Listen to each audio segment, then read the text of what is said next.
그때 예수께서 대답하여 이르시되 천지주제이신 아버지여 이것을 지혜롭고 슬기 있는 자들에게는 숨기시고 어린아이들에게는 나타내심을 감사하나이다. 옳소이다. 이렇게 된 것이 아버지의 뜻이니이다. 내 아버지께서 모든 것을 내게 주셨으니 아버지 외에는 아들을 아는 자가 없고 아들과 또 아들의 소원대로 계시를 받은 자 외에는 아버지를 아는 자가 없느니라. 수고하고 무거운 짐진 자들아 다 내게로 오라. 내가 너희를 쉬게 하리라. 나는 마음이 온유하고 겸손하니 나의 멍에를 메고 내게 배우라. 그래야면 너희 마음이 쉼을 얻으리니 이는 내 멍에는 쉽고 내 짐은 가벼움이라 하시니라.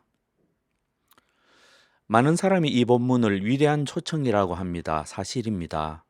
수많은 사람이 이 말씀을 통해 새로운 삶을 살게 되었습니다. 오늘은 이 말씀을 통해 하나님이 어떤 사람에게 은혜를 베푸시는지 살펴보겠습니다.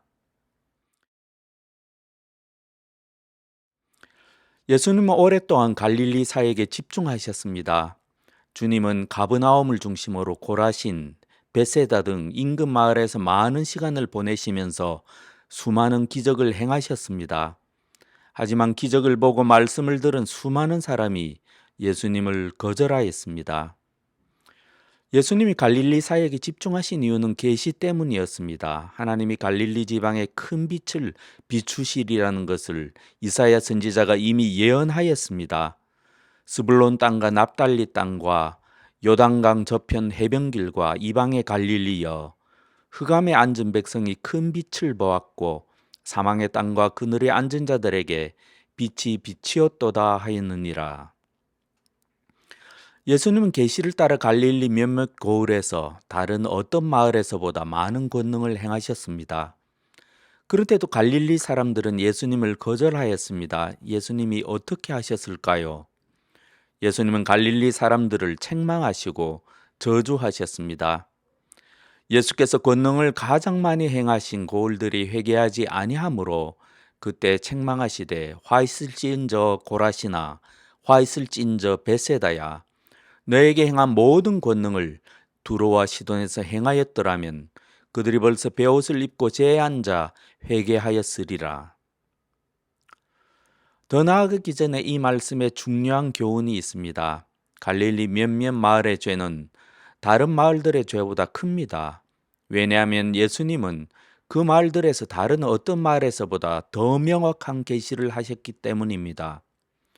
이처럼 오늘 본문의 앞단락은 명확한 계시를 받을수록 그 책임도 크다는 단순한 진리를 생생하게 보여줍니다. 하나님이 많이 받은 자에게 많이 요구하신다는 것은 성경 전반의 교훈입니다. 하나님은 이방인보다 유대인에게 더 큰 죄를 물으실 것입니다. 하나님은 복음에 관해 듣지 못한 비신자보다 복음을 듣고 불순종한 신자에게 더 큰 죄를 물으실 것입니다. 어쩌면 주님은 물에 물 탄 듯, 술에 술 탄 듯, 복음을 덜 선명하게 전하는 교회의 교인보다 명확한 복음이 선포되는 강단을 가진 교회 교인들을 더 크게 심판하실지도 모르겠습니다. 설교자가 복음을 명확하게 전하지 않으면 설교자에게 화가 있습니다. 그런데 만약 회중이 명확한 복음을 듣고서도 아무런 변화가 없다면 복음을 들은 회중에게 화가 있습니다. 우리 주님은 신자가 알지 못해서 잘못한 일에 대해서는 크게 책망하지 않으실 것입니다. 하지만 알면서도 불순종한 종들은 주님께 많이 맞을 것입니다. 주인의 뜻을 알고도 준비하지 아니하고 그 뜻대로 행하지 아니한 종은 많이 맞을 것이요 알지 못하고 맞을 일을 행한 종은 적게 맞으리라. 물은 많이 받은 자에게 많이 요구할 것이요 많이 맡은 자에게는 많이 달라 할 것이니라.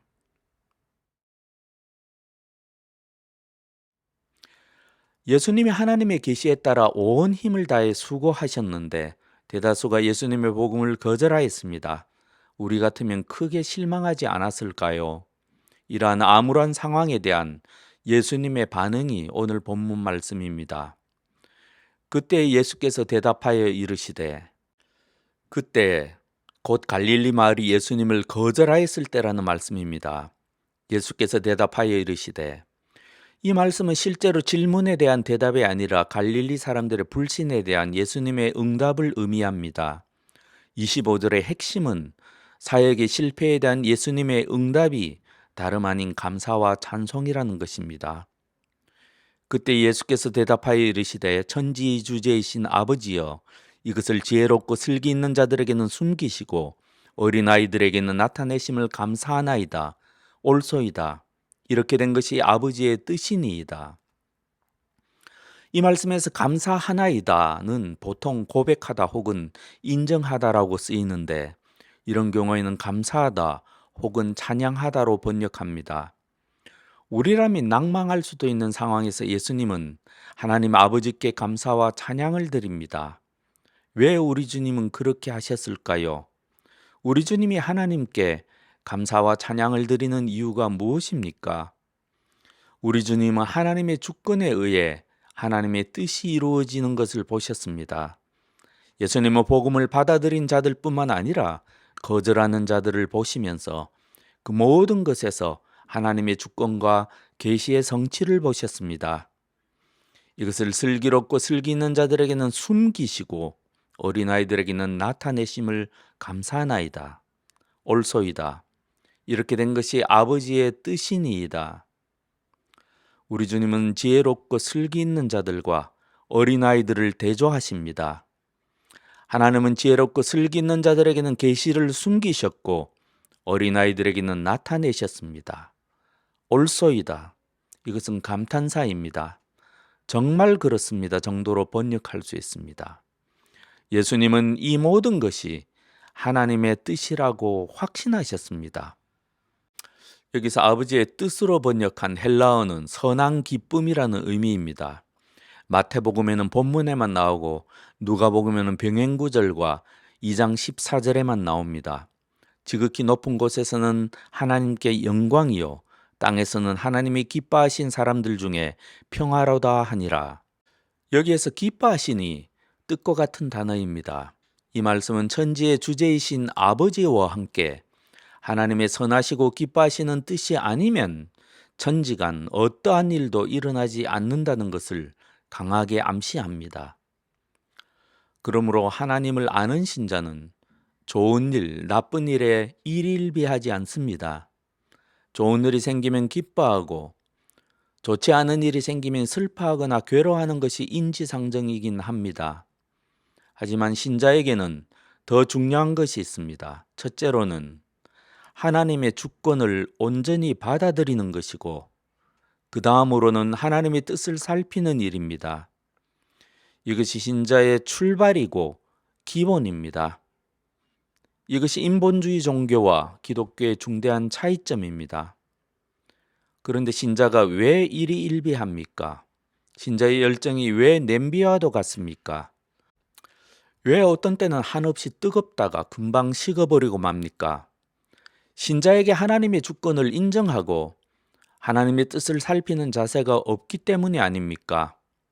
하나님을 창조주요 아버지라고 고백하면서도 사실은 자기 뜻이 더 중요하고 자기의 행복이 최우선 순위이기 때문에 달면 삼키고 쓰면 불평하는 것이 아니겠습니까? 하나님의 주권을 인정하지 않고 하나님의 뜻보다 자기 뜻이 중요한 사람을 신자라고 할 수 있겠습니까? 마음의 행복이 그토록 중요하다면 차라리 모든 것에 초연할 수 있는 불제자가 되는 것이 더 낫지 않겠습니까? 어떤 것이 선한 것이고 어떤 것이 악한 것인지 결정할 권한이 우리에게 있다고 생각하십니까? 자신이 무엇을 안다고 생각하는 사람은 실상은 아무것도 모르는 것입니다. 오늘 말씀은 자신이 무엇을 안다고 생각하는 이런 사람을 무엇이라고 합니까? 성경은 이런 사람을 지혜롭고 슬기 있는 자라고 합니다.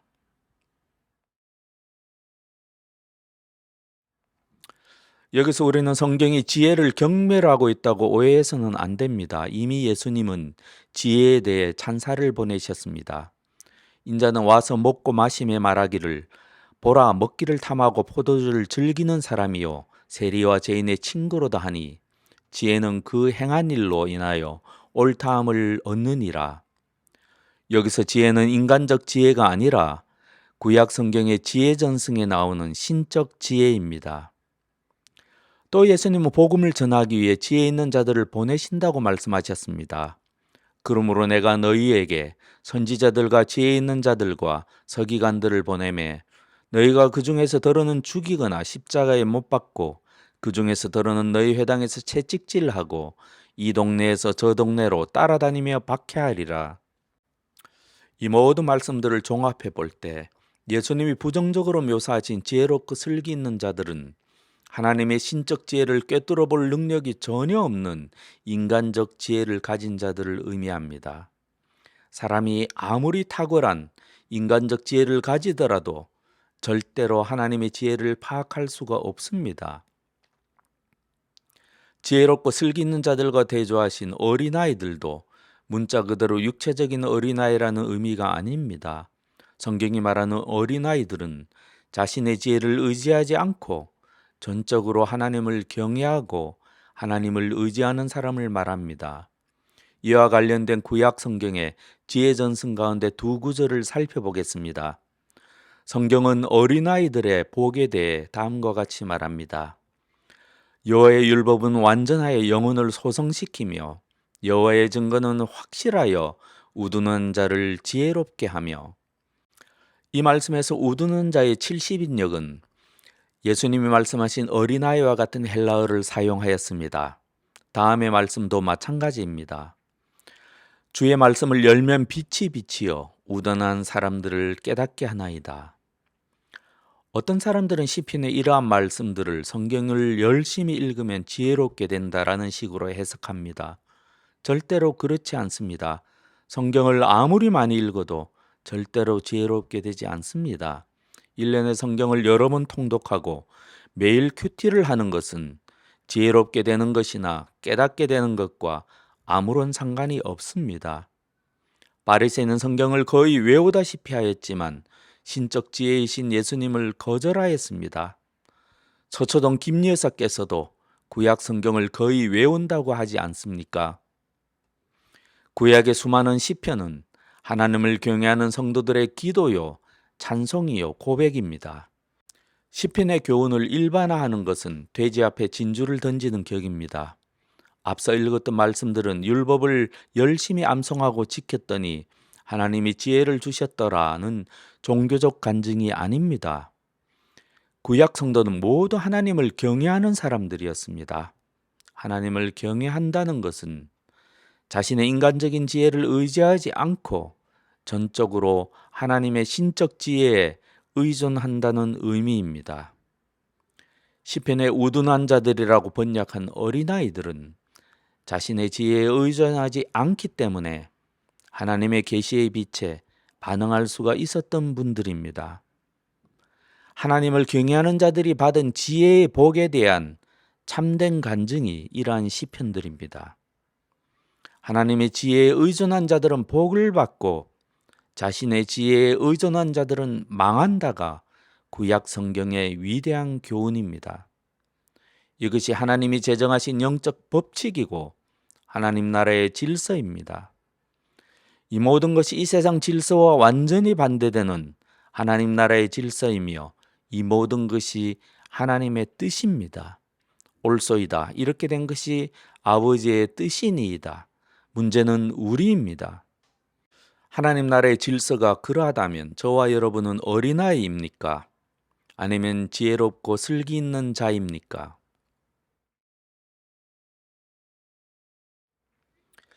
오늘 본문 앞부분에서 예수님은 하나님 아버지께 택하심과 구원하시는 권세가 있음을 찬양하셨습니다. 뒤이은 27절 말씀은 놀랍게도 예수님에게도 택하심과 구원하시는 권세가 있음을 강하게 암시합니다. 내 아버지께서 모든 것을 내게 주셨으니 아버지 외에는 아들을 아는 자가 없고 아들과 또 아들의 소원대로 계시를 받은 자 외에는 아버지를 아는 자가 없느니라. 이 말씀에서 또 아들의 소원대로 계시를 받은 자를 직역하면 다음과 같습니다. 그리고 누구든지 아들이 계시하기 위해서 택하는 자, 곧 예수님은 자신이 원하시는 사람을 택하셔서 계시할 수 있는 분이시라는 의미입니다. 이 구절에 묘사된 모든 것은 오직 성부 하나님께 속한 권세였습니다. 하지만 예수님이 사람을 택하셔서 계시할 수 있는 분이라는 말씀은 이 세상의 모든 교사와 현자들을 굴복시키고 예수님을 하늘로 높여서 하나님 우편에 앉힙니다. 우리 주님은 부활하신 후에 하나님께서 주님에게 하늘과 땅의 모든 권세를 주셨다고 선언하셨습니다. 그런데 오늘 본문에서 모든 것을 내게 주셨다라는 말씀은 예수님이 택하셔서 계시를 주신 자들의 구원에 관한 모든 권세를 예수님이 가지셨다는 것을 의미합니다. 아버지 외에는 아들을 아는 자가 없고 말씀 그대로 하나님만 예수님을 아십니다. 그리고 이 땅에서는 아무도 하나님을 아는 자가 없습니다. 인간적 지혜로 절대로 신적 지혜에 이를 수가 없습니다. 하지만 예수님께서는 당신의 택하신 자들에게 하나님을 계시하시고 어린아이들이 하나님을 알도록 하십니다. 아들의 소원대로 계시를 받은 자 외에는 아버지를 아는 자가 없느니라. 이 말씀이 바로 그런 뜻입니다. 우리는 오늘 말씀을 살펴보면서 자연히 요한복음에 나오는 예수님의 말씀을 떠올리게 됩니다. 예수께서 이르시되 내가 곧 길이요 진리요 생명이니 나로 말미암지 않고는 아버지께로 올 자가 없느니라. 28절과 29절 말씀을 위대한 초청이라고 하는 이유가 바로 이것입니다. 25절과 26절에서는 어떤 사람에게 계시가 임하는지에 관해 말씀하셨습니다. 27절 말씀은 예수님이 하나님께로 가는 유일한 길이시라는 사실을 말씀하셨습니다. 그러므로 28절부터 30절의 말씀은 초청의 내용에 관한 말씀입니다. 이 말씀이 위대한 초청인 이유는 초청의 내용 때문이 아니라 초청하시는 분 때문입니다. 이 말씀을 통해 예수님은 이른바 어린아이들에게 구원에 관해 말씀하시며 구원의 길로 초청합니다. 어린아이들은 이 초청을 받아들일 것입니다. 하지만 지혜롭고 슬기 있는 자들은 이 초청을 당연히 거절할 것입니다. 수고하고 무거운 짐진 자들아 다 내게로 오라. 예수님의 초청에는 제한이 없는 것처럼 보입니다. 다 내게로 오라라고 말씀하셨습니다. 하지만 하나님이 어린아이들에게만 계시를 드러내신다는 25절 말씀과 예수님이 소원하시는 자만 하나님의 계시가 주어진다는 27절 말씀은 예수님의 초청에 대한 중요한 관점을 만들어냅니다. 구약 시대부터 신약 시대를 거쳐 오늘에 이르기까지 하나님은 어린아이들, 작은 자들, 가난한 자들 편이십니다. 지혜롭고 슬기 있는 자들은 반드시 어둠에 머물게 되고 반드시 하나님의 심판을 받습니다. 특별히 구약 성경에서 이 세상의 악이 크게 번성하여 가난한 자들이 유일한 소망이신 하나님께 극단적으로 내몰릴 때 가난한 자들은 가난한 자들의 아버지심의 보호자이신 하나님과 아주 깊은 특별한 관계에 들어가게 되었습니다. 이것이 가난한 자들의 경건입니다. 구약 성경의 이러한 가르침은 예수님의 말씀으로 진정한 의미를 찾게 됩니다. 자신이 예수님의 도움이 필요한 사람이라는 사실을 인식하고 기꺼이 예수님의 멍에를 메고자 하며 예수님께 배우고자 한 자라면 누구나 예수님의 초청에 응할 것입니다.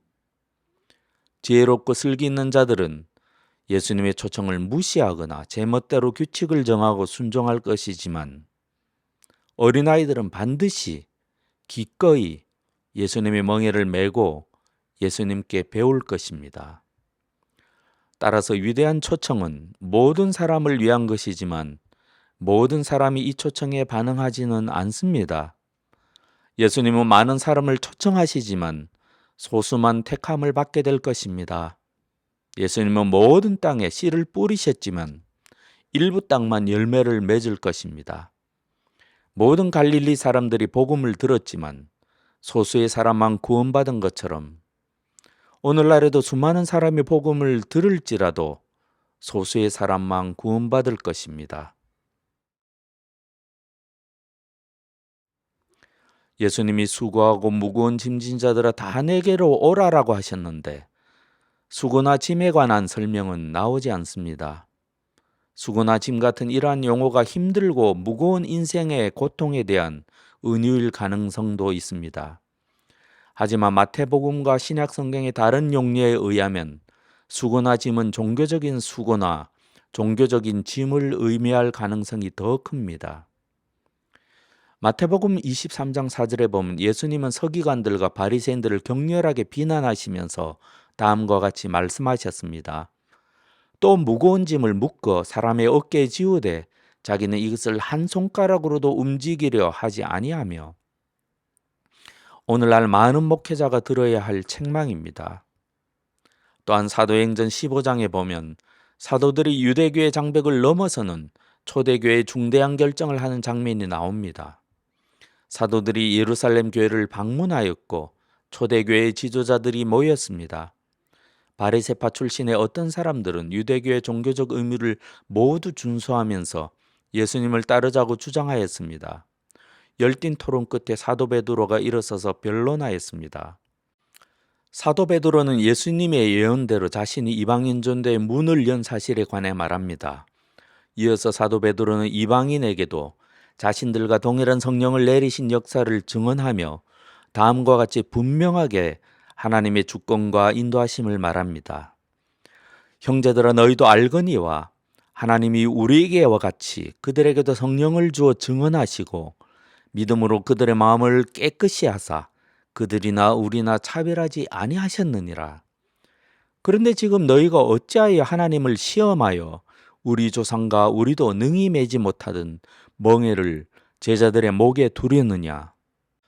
사도 베드로의 변론에 의해서 초대교회는 유대교를 넘어서서 오늘 우리가 속한 교회와 같은 교회가 되었습니다. 이러한 말씀들을 볼 때 예수님의 위대한 초청은 모세의 제자와 예수님의 제자를 대조하는 관점에서 하신 것이 분명합니다. 예수님의 멍에는 율법의 멍에처럼 배우는 것이며 예수님의 제자가 된다는 것은 모세의 제자가 되는 것처럼 평생 배우는 과정입니다. 하지만 배움에 중대한 차이가 있습니다. 예수님께 배우는 것은 모세에게 배우는 것과 달리 마음에 쉼을 줍니다. 성경 전반에서 쉼, 곧 안식은 구원을 상징하는 구상어입니다.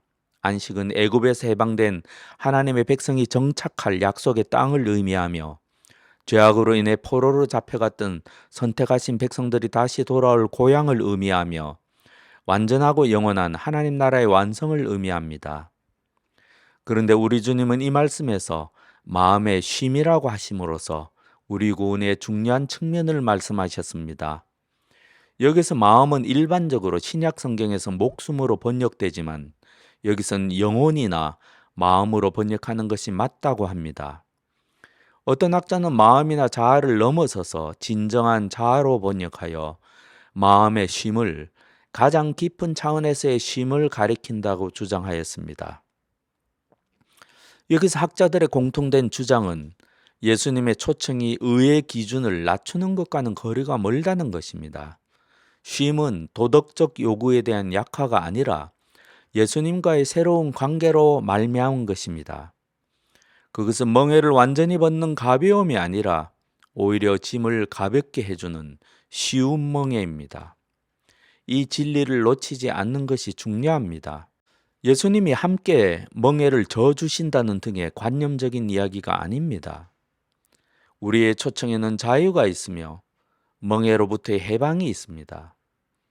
그리스도께서 우리를 자유롭게 하려고 자유를 주셨으니 그러므로 굳건하게 서서 다시는 종의 멍에를 매지 말라. 말하자면 우리는 종의 멍에를 벗고 예수님의 멍에를 져야 합니다. 옛 종교와 예수님에 의한 새 종교의 차이는 어떤 주인을 섬기느냐의 차이입니다. 예수님의 멍에의 모든 유익은 그 멍에를 제공하시는 분에게서 나옵니다. 예수님만이 우리의 복의 통로입니다. 예수님과의 새로운 관계만이 우리의 유일한 소망입니다.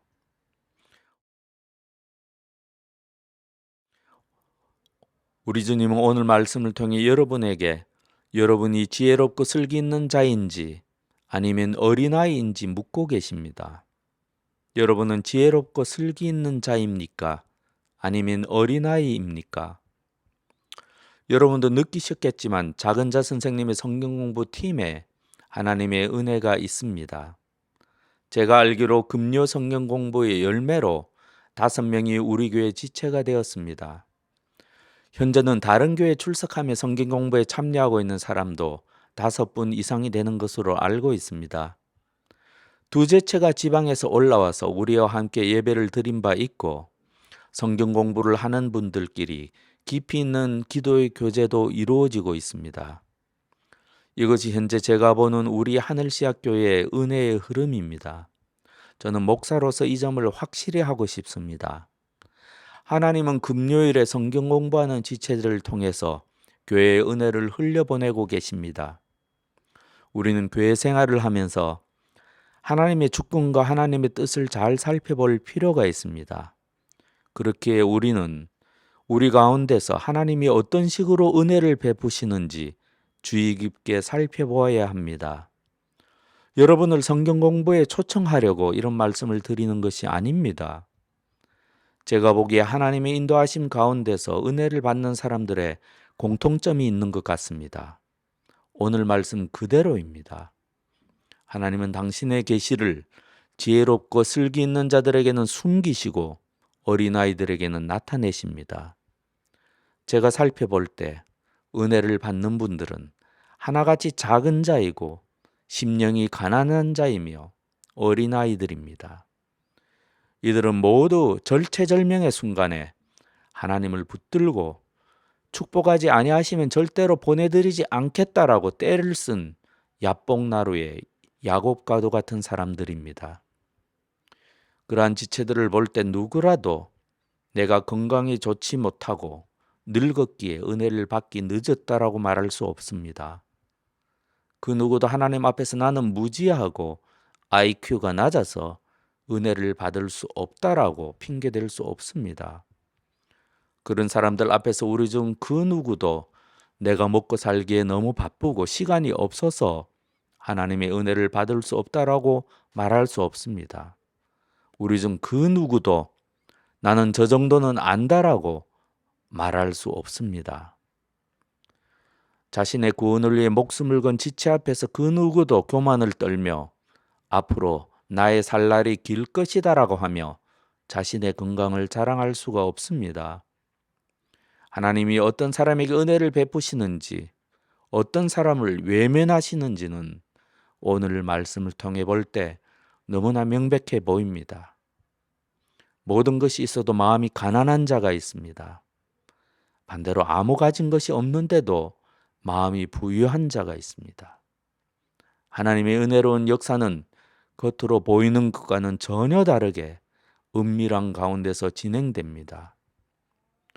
수고하고 무거운 짐지자들아 다 내게로 오라. 내가 너희를 쉬게 하리라 라고 하신 초청은 열린 초청이 아닙니다. 지혜롭고 슬기 있는 자들은 이 위대한 초청을 이해할 수 없을 뿐만 아니라 초청에 응할 수도 없습니다. 예수님의 은혜로운 초청은 오직 어린아이들에게만 들리며 어린아이들만 초청에 응할 수가 있습니다. 다음 말씀은 예수님의 학교 앞에서 망설이는 분들을 위한 경고의 말씀입니다. 그러므로 하나님께서 주시는 안식에 들어가리라는 약속이 아직 남아있는 동안에 여러분 가운데서 거기에 미치지 못하는 사람이 아무도 없도록 두려운 마음으로 조심하십시오. 그들이나 우리나 기쁜 소식을 들은 것은 마찬가지입니다. 그런데 들은 그 말씀이 그들에게는 아무런 유익이 되지 못하였습니다. 그들은 그 말씀을 듣고서도 그것을 믿음과 결합시키지 않았기 때문입니다. 그러나 그 말씀을 믿은 우리는 안식에 들어갈 것입니다. 어떤 사람들에게는 안식에 들어갈 기회가 아직 남아 있습니다. 그런데 기쁜 소식을 먼저 들은 사람들은 순종하지 않았으므로 들어갈 수 없었습니다. 하나님의 백성에게는 안식하는 일이 아직 남아 있습니다. 그러므로 우리는 이 안식에 들어가기를 힘씁시다. 아무도 그와 같은 불순종의 본을 따르다가 떨어져 나가는 일이 없도록 해야 하겠습니다. 마지막 말씀은 예수님의 학교에 입학한 학생들의 간증 일부입니다. 하나님을 사랑하는 것은 이것이니 우리가 그의 계명들을 지키는 것이라. 그의 계명들은 무거운 것이 아니로다. 아멘.